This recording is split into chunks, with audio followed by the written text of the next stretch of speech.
우리 주님께서 부활하셨습니다. 할렐루야. 오늘 부활의 주님이 주시는 부활의 소망, 그리고 부활의 주님이 우리들에게 주시고자 하는 은혜와 축복이 저와 여러분 모두에게 함께하는 복된 날이 되기를 주의 이름으로 축원합니다. 몇 주간 전에 제가 여러분들에게 잠시 소개를 드렸던 것으로 생각이 됩니다만, 한국의 전라남도 영암군에 나환자들의 정착촌이라고 일컬어지고 있는 영호마을이라고 하는 곳이 있습니다. 영호마을에서 목회를 잠깐 하셨던 분이 김효석 목사님, 아마 이곳에서 10년 정도 목회하신 것 같은데요. 얼마 전에 제가 그분의 간증을 좀 들은 적이 있었습니다. 그분이 독일에서 튜빙겐 대학에서 석박사 과정을 공부하고 돌아오셔서 한국에서 특별한 목회를 하시고 지금 중국 땅에서 계속 사역을 이루어 나가고 있는 것으로 알고 있습니다만, 그분의 모든 사역은 한국에서도 중국에서도 문둥병 환자들을 대상으로 하는 그러한 특수 사역입니다.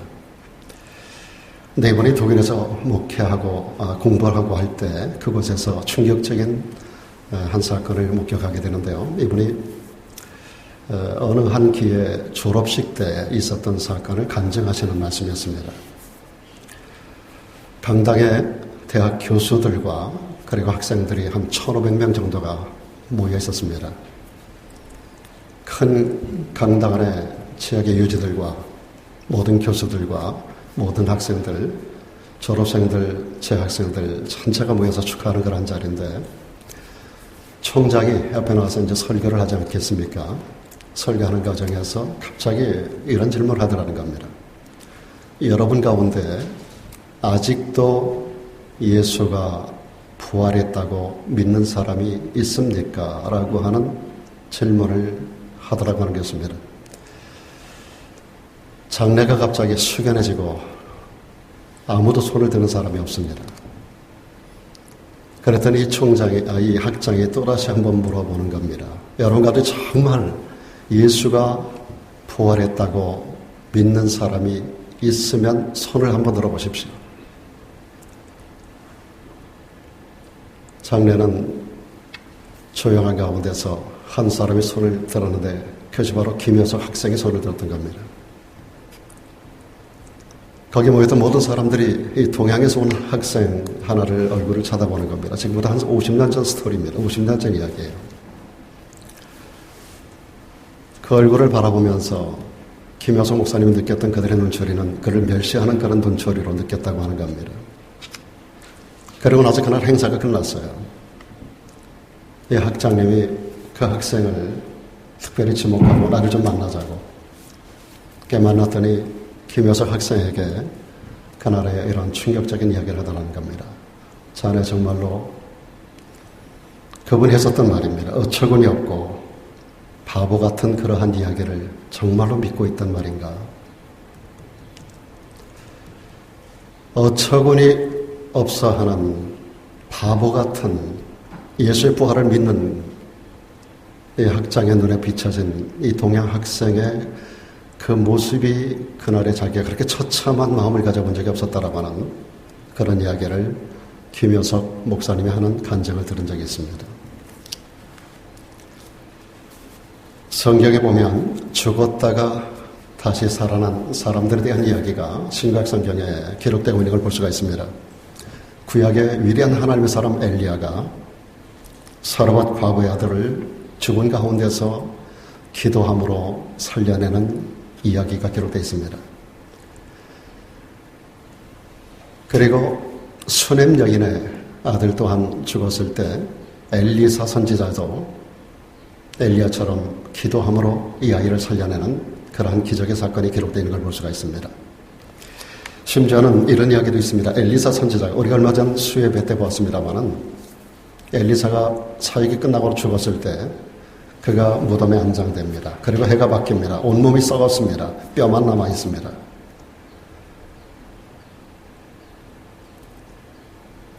그런 가운데 그 땅을 습격해 들어왔던 도적대들을 피하여 장사 지내는 어떤 한 사람 시체를 메고 가다가 도적대를 피하여 시체를 엘리사의 무덤이 있는 굴에 다시 던집니다.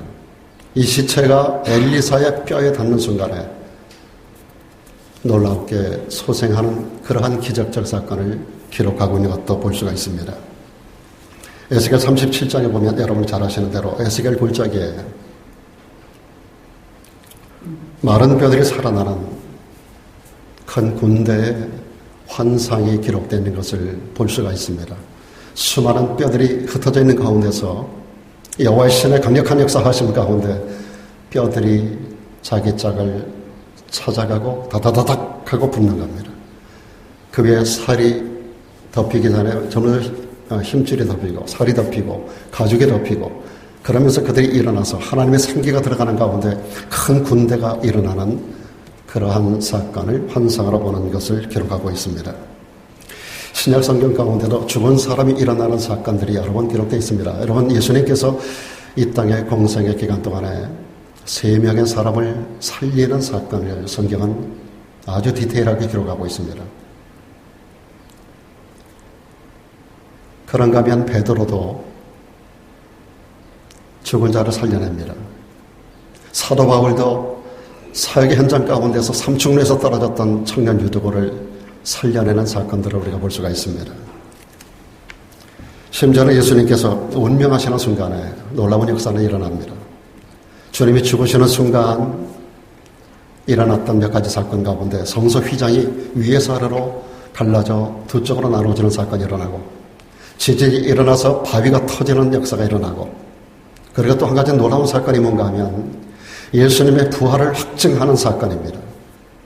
구약의 죽은 성도들의 무덤이 열리고 주님이 부활하실 때 그들 중에 많은 사람들이 일어나서 예루살렘 도성으로 돌아가는 그런 놀라운 사건을 기록해 놓고 있습니다. 이런 놀라운 사건들이 성경에 기록되고 있는데요. 중요한 사실은 이렇게 죽었다가 다시 살아난 사람들을 성경에서는 부활했다라고 말하지 않는다는 것입니다. 그들이 죽었다가 살아난 것은 맞지만 이 부분에 대하여 성경은 부활했다라고 말하지 않아요. 죽은 나사로가 살았다라고 그랬지 죽은 나사로가 부활하였다라고 성경은 기록하고 있지 않아요. 예수님이 살렸던 3명의 사람들도 살아났다라고 기록하고 있습니다만 부활했다라고 기록하고 있지 않아요. 왜냐하면 그들은 또다시 죽었기 때문입니다. 진정한 부활의 의미는 다시 죽음을 경험하지 않는 것입니다. 오늘 부활절 주일에 성경이 말씀하는 부활, 우리가 기대하는 부활, 오늘 저와 여러분이 믿는 부활, 이 부활은 다시 살지만 영원히 죽지 아니하는 부활인 줄로 믿습니다.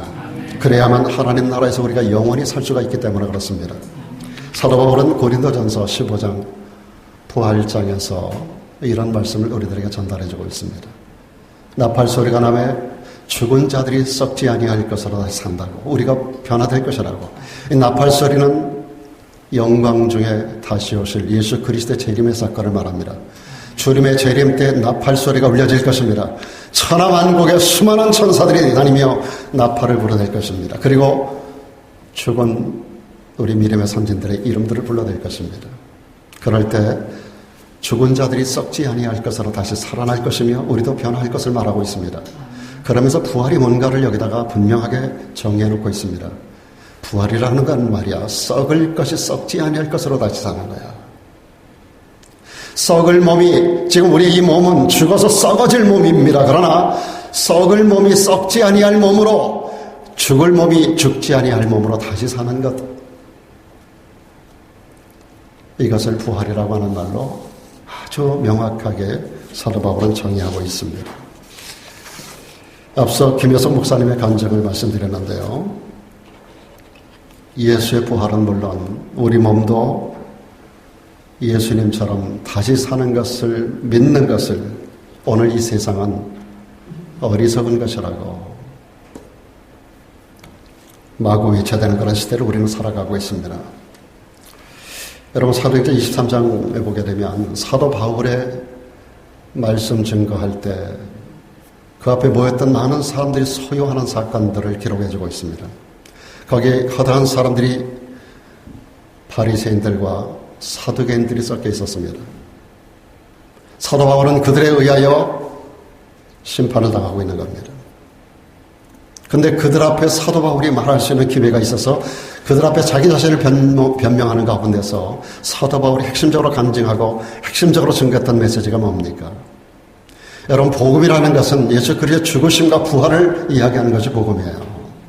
사도 바울이 전했던 것은 십자가의 복음과 부활의 복음을 전하는 것밖에 없었습니다. 초대교회 그 많은 하나님의 사람들, 그 많은 우리 믿음의 선진들이 돌아다니며 그 많은 박해와 그 많은 순교의 죽음에 이르는 가운데서 그들이 외쳤던 것은 딱 두 가지입니다.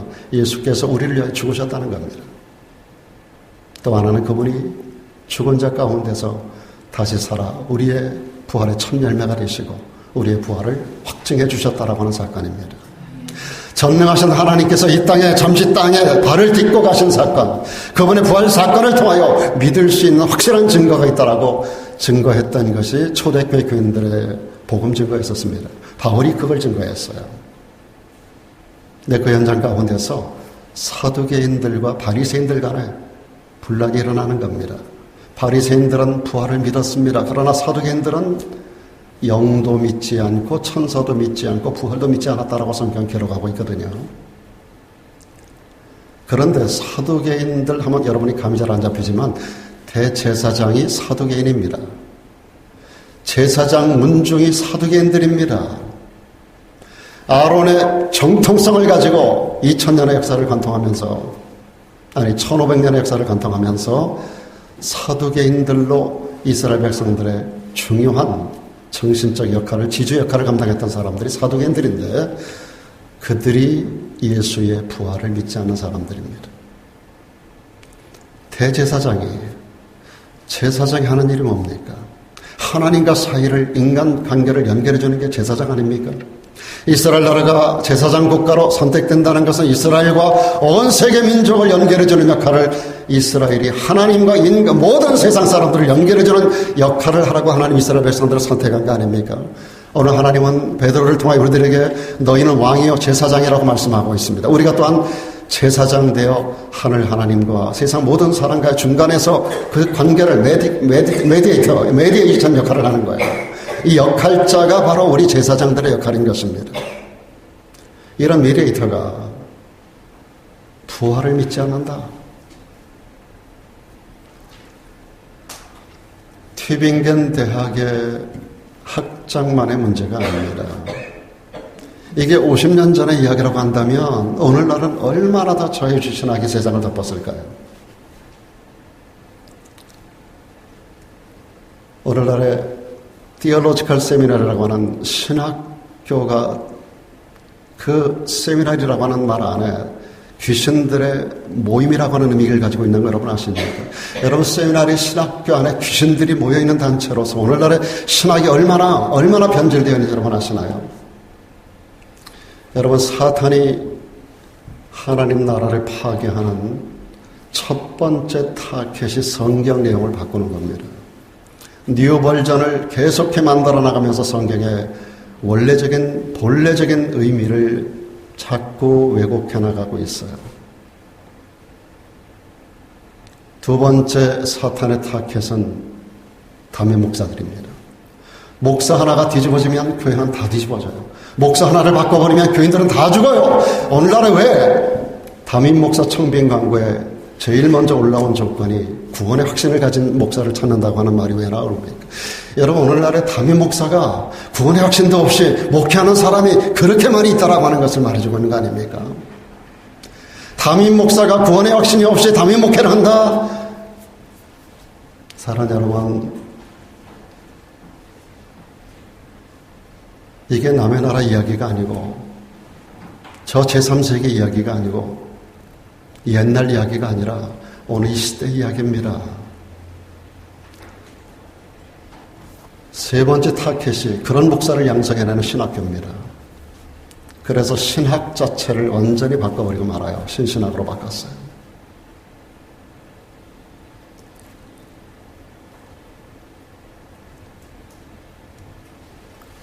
오늘 신학교 안에 복음이 제대로 가르쳐지는 그런 신학교가 많지 않다는 얘기를 듣습니다.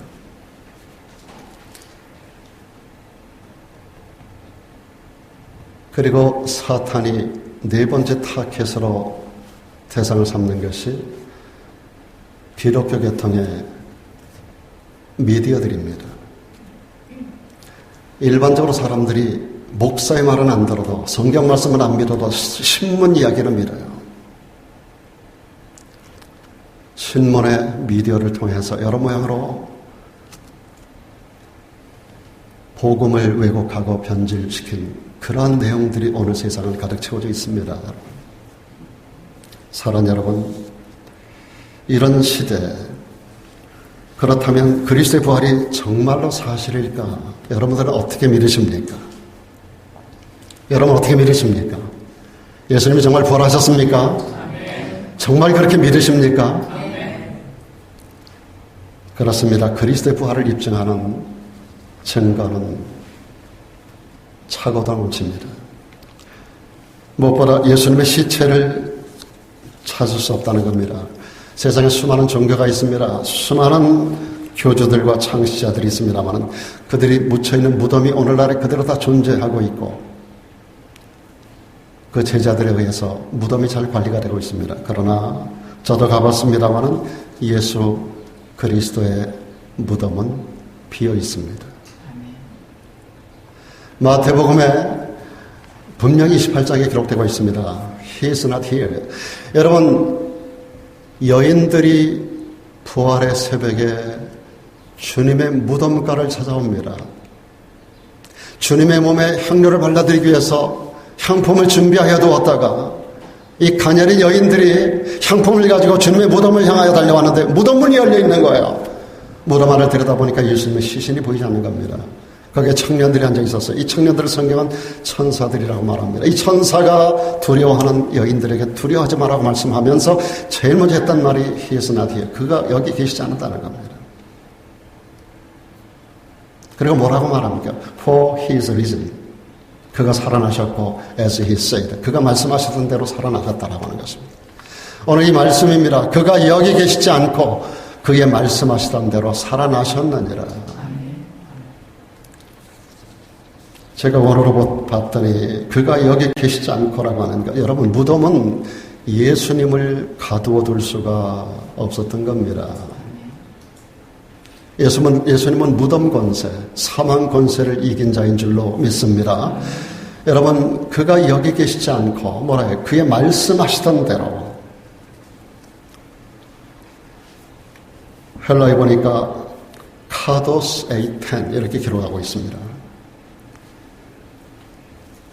단순 과거형으로 시제가 기록된 걸 봅니다마는 예수님께서 이전에도 반복해서 이 말씀을 가르쳤고 강조했다라고 하는 의미가 됩니다. 단순 과거형이에요. 지난날에 지금까지 계속 연장해서 내가 죽지만 다시 살아난다라는 사실을 계속해서 주님께서 말씀해 오셨던 거예요. 그리고 예언의 말씀은 때가 되면 그분의 카이로스, 그분의 시간대에 반드시 이루어지게 되는 줄로 믿습니다. 오늘 주님께서 십자가에 죽으시기 전에 붙잡혀 가시는 순간부터 때가 왔다라고 주님 말씀하거든요. 내가 이 때를 위하여 왔노라라고 주님 말씀합니다. 자, 때가 왔다고, 이제 때가 왔다라고 말씀합니다. 이게 카이로스예요. 주님 말씀하는 건 크로노스가 아니에요. 일반적으로 흐르는 물리적인 시간이 아니라 하나님이 정하신 그때, 주님이 역사적인 이 순간을 위하여 이 땅에 오셨다라는 사실입니다. 주님의 카이로스에 주님이 탄생하셨고 주님의 카이로스에 주님이 결박당하셨어요. 그리고 하나님의 정한 그때에 정한 자리에서 구약에 약 300번 예언되어 왔었던 예언이 죽음으로 성취가 되어지는 사건입니다. 그리고 여기 살아나셨느니라, 이 단어는 헬라 원어로 에게이로라고 하는 단어입니다. 단순 과거 수동태로 기록되어 있습니다. 여러분, 예수님은 스스로 죽은 자 가운데 살아나신 게 아닙니다. 아버지께서 그분을 일으키신 것입니다. 예수님의 부활 사건에 성부, 성자, 성령 하나님께서 공의 역사하셨다는 사실이에요. 여러분, 예수님께서 공생애를 처음 시작하실 때 요단강으로 가서 침례 요한에게 침례를 받습니다. In to the water, out of the water. 물에서 나오실새 하늘이 열리고 하늘에서 비둘기 같은 성령이 임하여 예수님의 머리에 내려앉으셨어요. 그리고 하늘에서 하나님의 음성이 들려옵니다. 이는 내 사랑하는 아들이요 내 기뻐하는 이라 너희는 그의 말을 들을지어다라고 말씀합니다. 거기에 성자 예수님이 계셨고 성령 하나님이 내려오셨고 성부 하나님의 음성이 들려오시는 삼위 하나님의 역사하시는 현장을 볼 수가 있습니다. 하나님은 완가스로 계시면서 세 분의 하나님으로 존재하시는 삼위일체 하나님인 줄로 믿습니다. 여러분 창조 기사로부터 인류 역사의 마지막 순간까지 성부 하나님, 성자 하나님, 성령 하나님 공이 동일하게 역사하시는 삼위일체로 역사하시는 하나님이에요. 태초에 하나님이 천지를 창조하시니라. 이 하나님이 바로 엘로힘의 하나님으로 히브리 원어가 기록하고 있습니다. 엘로힘은 단수가 아니에요. 복수예요. 전능하사 천지를 만드신 하나님 아버지를 내가 믿사오며 사도신경의 제1번의 첫 번째 이 문장이 잘못된 이유는 하나님 아버지만이 창조자가 아니라는 사실이에요. 여러분 예수 그리스도가 창조주임을 요한복음 1장은 분명하게 명시하고 있습니다. 창세기 1장 3절에 여호와의 신, 하나님의 신, 성령이 수면에 운행하시는 가운데 4절에서 빛이 있으라 하시며 빛이 있었다라고 하는 창조의 역사 하심 안에 성령께서 개입하시는 걸 볼 수 있어요. 성부 하나님이 창조주 하나님, 성자 하나님이 창조주 하나님, 성령 하나님이 창조에 간섭하신 줄로 믿습니다. 이 세 번의 영원 전부터 요한복음 1장의 태초에 말씀이 계셨다라고 하는 이 태초와 창세기 1장 1절의 태초는 다른 태초예요. 똑같은 한국말의 태초이지만 원어는 분명히 달라요. 창세기 1장 1절의 태초는 이 역사가 우주가 만들어지는 첫 번째 시간이에요. 그러나 그 이전의 존재의 근본으로서 예수 그리스도가 존재하셨던 영원전의 태초, 요한복음 1장 1절에는 영원전의 태초를 이야기하는 거예요. 여러분 성부, 성자, 성령은 영원전부터 함께 하시면서 모든 것을 함께 협력하고 함께 상의하고 함께 이루어지고 함께 모든 역사를 감당해 나가시는 하나님인 줄로 믿습니다. 여러분 우리 인간의 구원도 마찬가지입니다. 성부 하나님은 계획하시고 성자 하나님은 그 일을 실행하러 오셨고 성령 하나님은 이를 완성하신 줄로 믿습니다. 오늘날의 성부, 성자, 성령 하나님이 동일하게 역사하셔서 우리의 구원이 완성되고 우리 신앙의 역사 또한 성부, 성자, 성령을 통해서 이루어져 나가게 되는 것입니다. 그래서 오늘 이 말씀 살아나셨느니라고 하는 것은 단순한 이야기가 아니에요. 성부 하나님, 성령 하나님에 의하여 예수님께서 다시 일으킴을 받으셨다라는 겁니다. 오늘 그 하나님께서 저와 여러분의 생애 가운데도 삼위로 역사하심을 믿습니다. 당시에 제자들이 예수님의 시체를 도둑질해 갔다라고 하는 소문이 가득 퍼졌었습니다. 그런데 여러분 한번 생각을 해보세요. 예수님이 살아계실 때도 주님을 몰라라 하고 도망갔던 그들이 예수님이 죽으셨는데 그 시신을 도둑질해가지고 예수님이 살아났다라고 말할 수 있겠습니까? 제자들은 부활하신 예수님을 11번이나 만나봤어요. 부활하신 예수님에게 요한복음 21장에 보니까 떡도 얻어먹었어요. 주님 명령하시는 대로 순종하여 물고기로 150마리를 잡아요. 너희가 잡은 물고기를 가지고 오라고 할 때 물고기를 베드로가 끌고 옵니다. 이것을 구워서 제자들에게 나눠주는 그런 스토리가 기록되어 있음을 봅니다.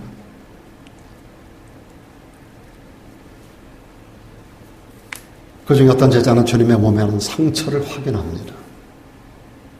와서 못자국을 보라, 창자국을 보라 보여주셨습니다. 주님은 이 땅에 부활하셔서 40일 동안 하늘에 계셨어요. 그리고 11번에 걸쳐 나타나세요. 그러면서 제자들에게 당신의 부활을 완전하게 믿을 수 있는 근거를 보여주셨습니다. 그러므로 자신들도 예수님을 믿으면 부활할 것이라고 하는 이 확신을 제자들이 가지게 되었던 것입니다. 그렇기 때문에 부활 사건을 전하다가 그들은 기꺼이 순교할 수가 있었던 겁니다. 여러분 예수님 당시 제자들이 존재했던 그때는 예수를 따라가는 자마다 전부 유대교에서 이단자들로 처형하는 때였었습니다. 주님의 제자 가운데 안드레가 제일 먼저 순교하고 베드로도 순교하는 직전에 하나님의 성령께서 천사를 통하여 그를 끌어내는 사건을 사도행전에서 우리가 보게 됩니다만, 수많은 제자들이, 여러분 사도행전 6장과 7장에서 스데반 집사님이 돌에 맞아 순교하는 사건과 8장에 넘어와가지고 그들이 무서운 핍박이 예루살렘에 임하면서 그들이 전 세계로 흩어지는 사건을 보여줍니다. 주님 말씀하셨어요. 오직 성령이 너에게 임하시면 너희가 권능을 받고 예루살렘에만 있는 게 아니라 유대로 사마리아로 땅끝까지 이르러 내 증인 될 것이라고 말씀하셨어요. 그들이 예루살렘에만 똘똘 뭉쳐 있었던 그들에게 영적인 핍박의 원자탄이 떨어진 거예요. 그들이 이 폭발을 피해서 유대로 사마리아로 땅끝까지 흩어지는 놀라운 역사가 이루어지게 됩니다. 그들이 가는 곳마다 예수가 죽으셨고 우리를 위하여 죽으셨고 그분은 죽은 자 가운데서 다시 살아나셨다라고 하는 십자가의 복음과 부활의 복음을 증거하셨어요. 그럴 때마다 공회에서 그들을 잡아다가 그들에게 위협하고 전하지 못하도록, 예수 이름으로 다시는 말하지 못하도록 위협하고, 그렇게 했을 때 그들이 했었던 말이 뭡니까? 오늘날 당신들이 한번 생각하고 판단해봐라. 오늘 우리가 당신들 말 듣는 게 옳은지 하나님의 말씀을 듣는 게 옳은지 우리는 보고 들은 것을 말하지 아니할 수 없느니라라고 말합니다. 우리는 보았다는 거예요. 들었다는 거예요. 체험했다는 거예요. 여러분, 본 사람 앞에 누가 본 사람의 그 확신한 체험을 어떻게 우리가 이길 수 있어요? 이론만 가지고 이길 수 있나요? 지식 가지고 체험을 가진 자를 이길 수 있나요? 이길 수 없습니다, 여러분. 보았다는데, 들었다는데, 체험이 있었다는데 그들을 어떻게 할 수 있는 방법이 없었어요. 오늘 저도 여러분도 이 믿음을 갖기를 주 이름으로 축원합니다. 뿐만 아니라 로마인과 유대 관원들이 예수님의 실체를 감춰두었다는 소문도 퍼져 있었습니다. 또 어떤 사람들은 이렇게 이야기합니다. 예수께서 십자가에서 죽은 게 아니라 기절해 있었다는 거예요. 그런데 기절한 예수의 시신을, 그 몸을 차가운 무덤에 집어넣으니까 차가운 것에서 정신이 번쩍 들어 죽겠다는 거예요. 그리고 나와서 빌빌거리면서 제자들에게 나타났다가 또 죽었다는 거예요. 여러분 한번 생각해 보시기 바랍니다. 예수의 몸은 십자가를 지시기 전에 이미 만신창이가되셨어요. 그분은 0.5마일밖에 되지 않은 800m밖에 안 되는 그 비아돌로로서 그 언덕을 십자가를 지고 올라가는데도 힘에 겨워서 쓰러지고 넘어지고 구둣발에 쳐이고 밟히면서 십자가를 지고 끝까지 올라갈 수 있는 힘이 없어서 예루살렘에 올라왔던 구레뇨 시몬이라는 사람에 의하여 십자가가 넘겨집니다. 구레뇨 시몬이 대신 십자가를 지고 올라가고 예수님은 거의 끌려가듯이 올라갔습니다. 거의 죽은 상태에서 겨우 무덤에서 빠져나왔다가 마침내 고통을 이기지 못하여 또 죽었다면 제자들에게 그분이 사망 권세를 이기는 정복자라고 하는 그 인식이 심겨질 수 있었겠습니까? 이와는 반대로 예수께서 부활하셨다라는 증거는 너무나도 많습니다. 크게 두 가지로 생각할 수 있습니다. 하나는 외적인 증거입니다. 부활하신 예수님은 막달라 마리아와 그리고 제자들에게 한 번은 500의 형제에게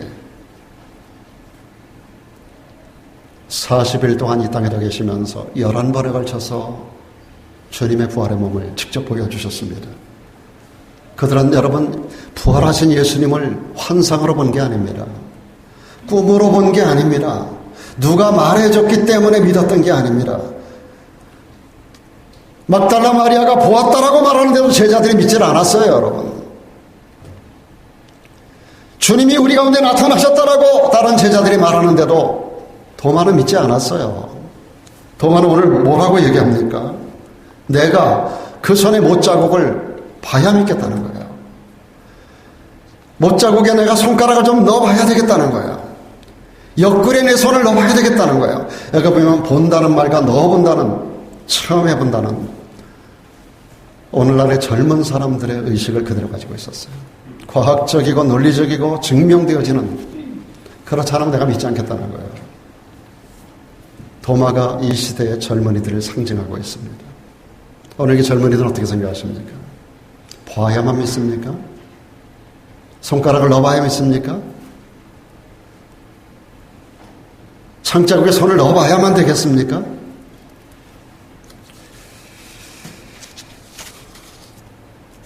그러던 도마에게도 예수님은 이때로부터 8일이 지난 다음에 또 친절하게 그 모든 제자들이 다 모인 곳에 또 다시 한 번 더 나타나셨습니다.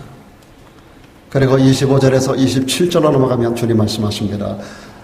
내 손가락을 이리 내밀어 내 손을 봐라. 내 손을 내밀어 내 옆구리에 한번 넣어봐라. 그리하고 믿음 없는 자가 되지 말고 믿는 자가 되라고 말씀하십니다.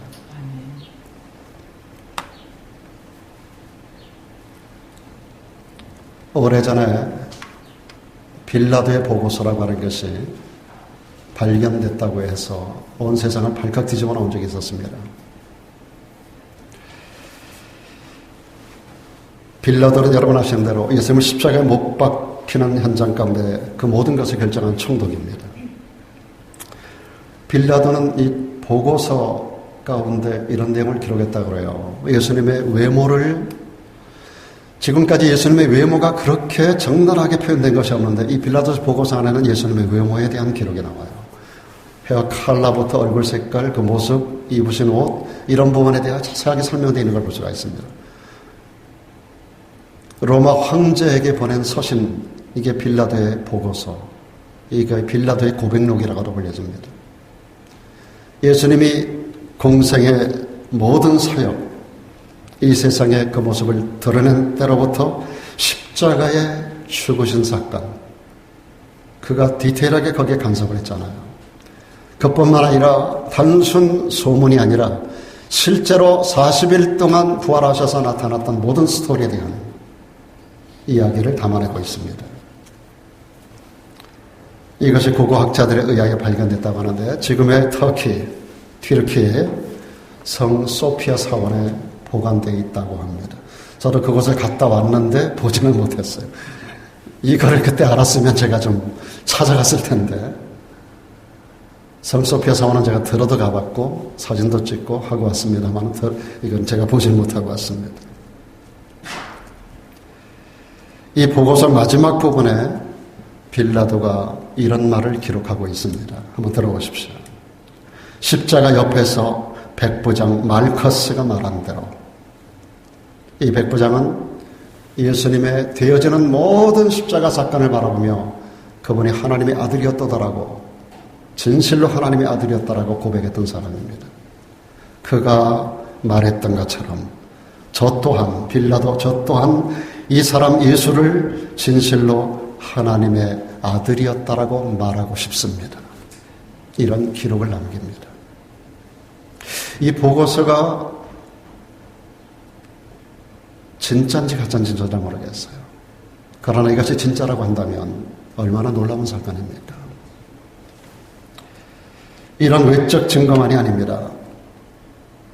주님 부활에 대한 내적 증거는 차고도 넘칩니다. 주님 부활을 입증하는 내적 증거는 딱 한마디로 정의하면 사람들이 변화합니다.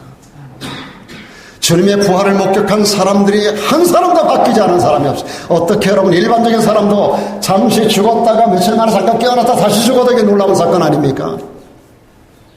요한복음 11장 12장 연결해서 여러분, 나사로를 주님께 살리셨을 때 예루살렘과 그것이 불과 몇 킬로밖에 떨어지지 않은 관계로 예루살렘에서 수많은 사람들이 나사로가 다시 살았다는 말을 듣고 나사로를 보기 위하여 엄청나게 많은 사람들이 몰려왔었던 거 성경에 기록되고 있잖아요. 여러분, 일반적인 사람이 잠깐 죽었던 사람, 그것도 나흘이나 돼서 썩은 몸이, 썩어지는 몸이, 막 썩고 냄새가 나는 몸이 다시 살았다는 이 사실이 너무나 놀라워가지고 수많은 사람들이 나사로를 보러 와서 예수를 밀어요. 그래서 유대인들이, 지도자들이 나사로도 죽이려고 그래요. 나사로 까닭에 예수를 믿는 사람들이 너무나 많이 생겨나니까 나사로도 예수와 함께 더불어 처치해버리려고 그래요. 그런데 여러분, 하물며 예수님께서 썩지 아니할, 죽지 아니할 몸으로 다시 살아나는 그 놀라운 사건을 직접 사람들이 목격했을 때 사람들이 얼마나 놀랐겠어요. 그 앞에 사람들의 모습은 여러 반응이 있습니다만 한마디로 말하면 변화입니다. 변화.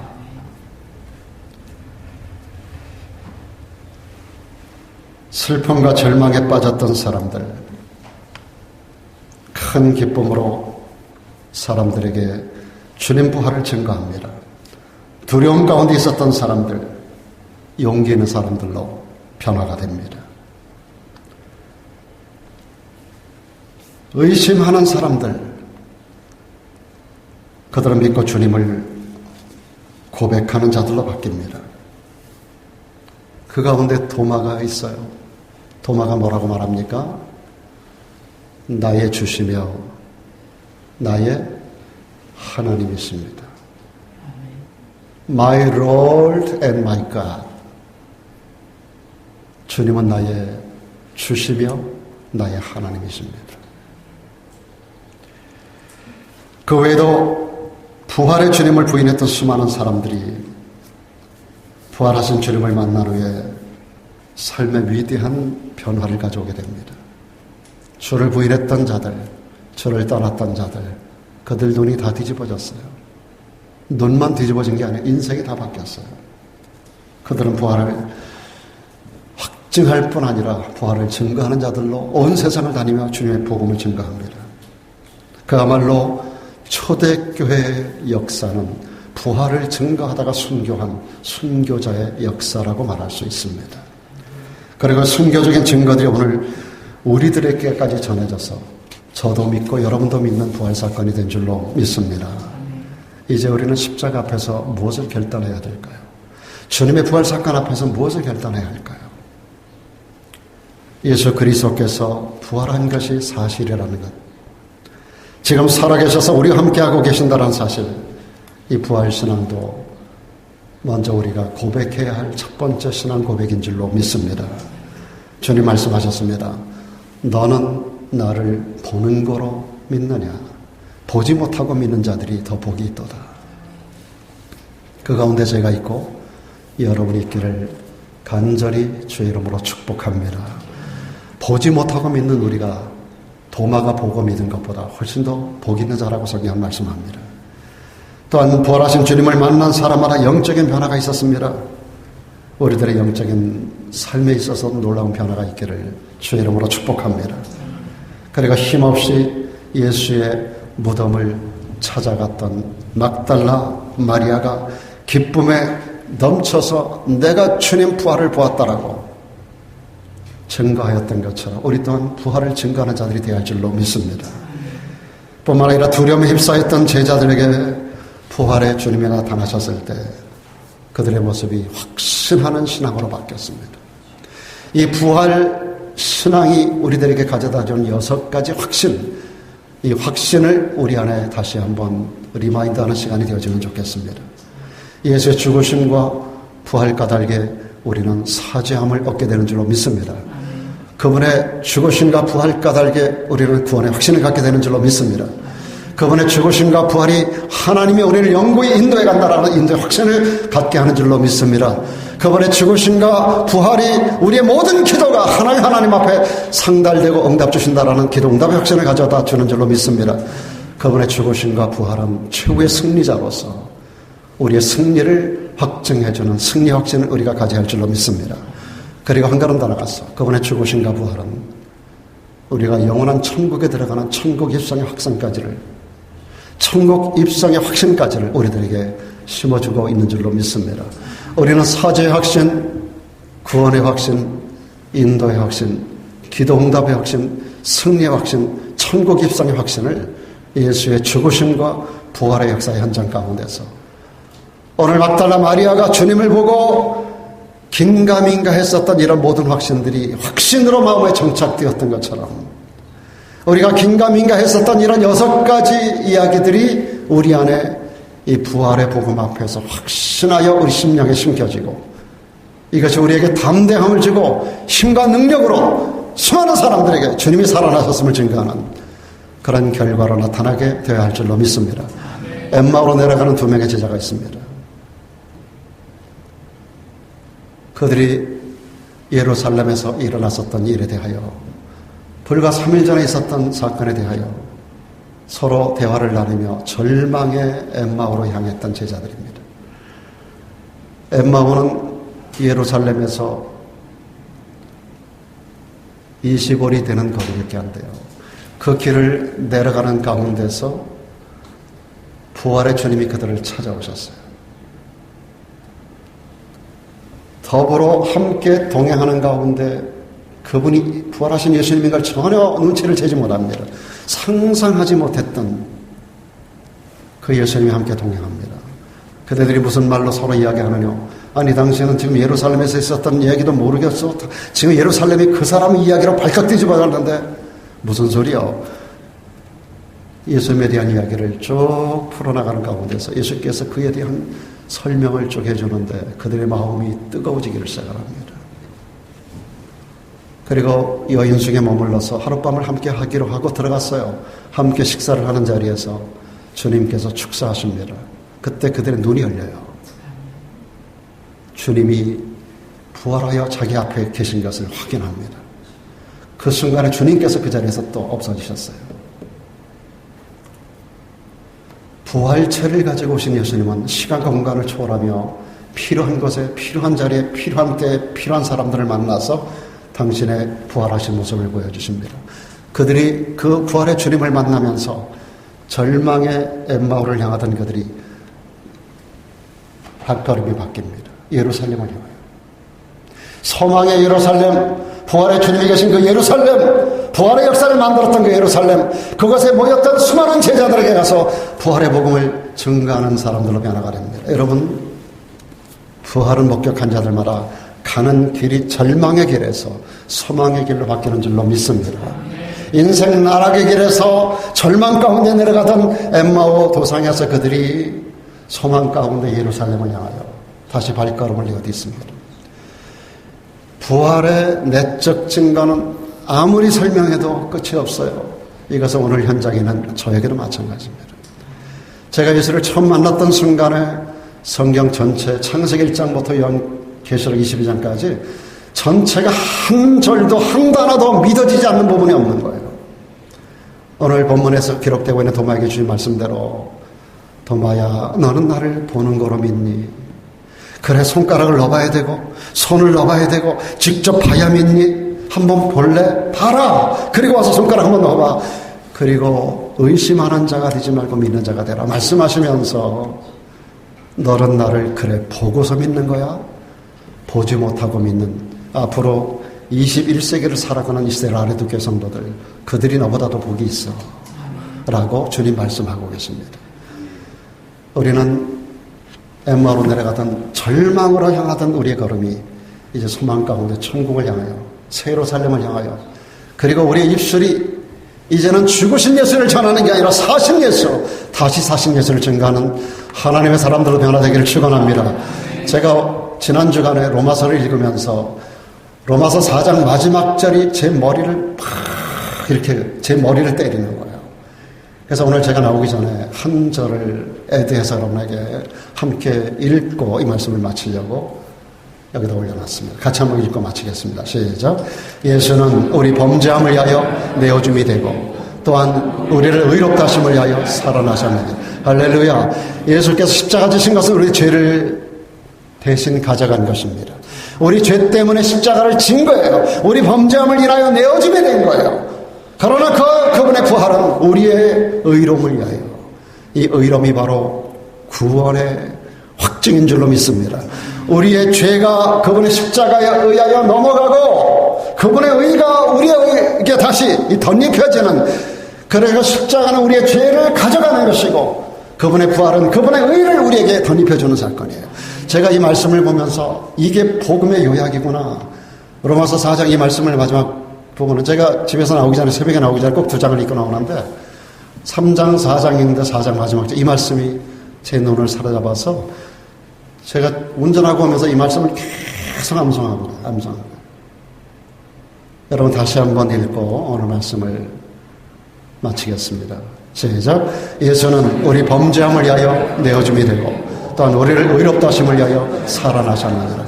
우리의 죄를 십자가로 가져가시고 그분의 의를 우리에게 덧입혀 주시는 이것이 그분의 죽으심과 부활인 줄로 믿습니다. 이것이 복음입니다.